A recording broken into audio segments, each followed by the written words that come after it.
Magaalaa Adaamaa kutaa magaalaa Booleetti piroojeektoonni qarshii biiliyoona 2.3 waliin hojjetaman eebbifaman. Giddugala gabaa, industirii godoo, manneen barnoota bu'uura booruu fi sadarkaa tokkoffaa, daandiiwwan, riqicha, mana qorichaa hawaasaa fi sheediiwwan garaagaraa piroojeektoota aanaalee kutaa magaalichaa kanneen keessatti eebbifaman keessaati. Sirna eebbaa kanarratti hooggantoonni magaalaa fi kutaa magaalichaa argamaniiru. Hojiraawwachiisaan olaanaa kutaa magaalaa Boolee obbo Barisoo Baqqalaa rakkoo dinagdee keessa turre keessaa bahuudhaan hawaasni gama hundaan fayyadamu akka ta'uu fi hojiileen gurguddaa hojjetamaa jira jechuun himaniiru. Sirna darbe keessatti Oromiyaan rakkoo keessa akka ture nu hundumtuyyuu seenaa yeroo dhiyooti.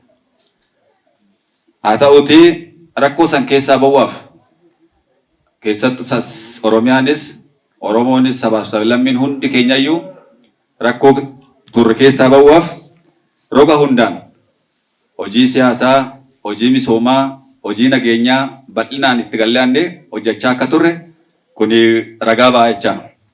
Kanarraa kaasee ariitiidhaan rakkoowwan dinagdee rakkoo keessa turre keessaa bahuudhaaf inisheetiiwwan gosa adda addaa itti gallee injifannoo guddaadhaan badhaadhinni maatii hunda mana hundaayyuu akka seenu karaa hundaan hooggansi karoorfatee akka kutaa magaalaa keenyatti aanaalee 3 dabalatee hojiiwwan babbareedaa fayyadamummaa uummataa mirkaneessuu danda'an hojjennee jirra jecha.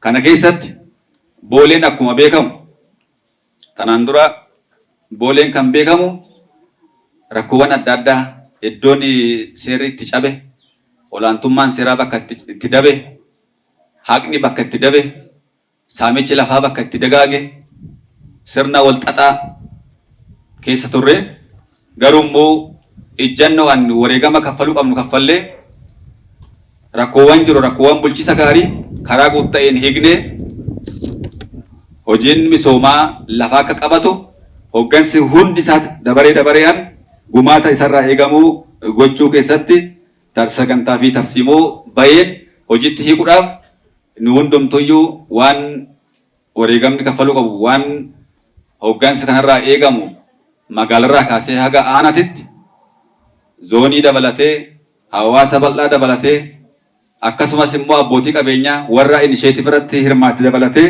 gumaanni bal'aan asirratti taasifamee jira jecha. Piroojeektoonni 1,141 baasii qarshii biiliyoona 2.3 oliin akka kutaa magaalichaatti bara kana hojjetamus ibsaniiru. Piroojeektiiwwan bara kana qabanne keessaa baay'inaan 1,141 raawwannee jirra jecha. Gara maallaqaatitti yoo jijjiiramu biliyoona 2 fi miliyoona 306 fi 861 fi 506 gara maallaqaatitti yoo jijjiirru hammana karaa guutta'een baasii itti bahee tajaajila uummataatiif akka oolu taasifamee jira jecha. Itti gaafatamaan siyaasa paartii magaalaa Adaamaa obbo Soorichaa Asfaa'u hiyyummaa seenaa taasisuuf akka magaalichaatti hojiileen hojjetamaa turan kan bara darbeerra caalmaa qabaachuu himuun misoomaan alatti nageenya waaressuun qormaatilee mudachuu danda'an qolachuun fayyadamummaa hawaasaaf caalmaatti hojjetamu akka qabus dhaaman. Bara kana bara darbeerra calqabbii gaarii qabna.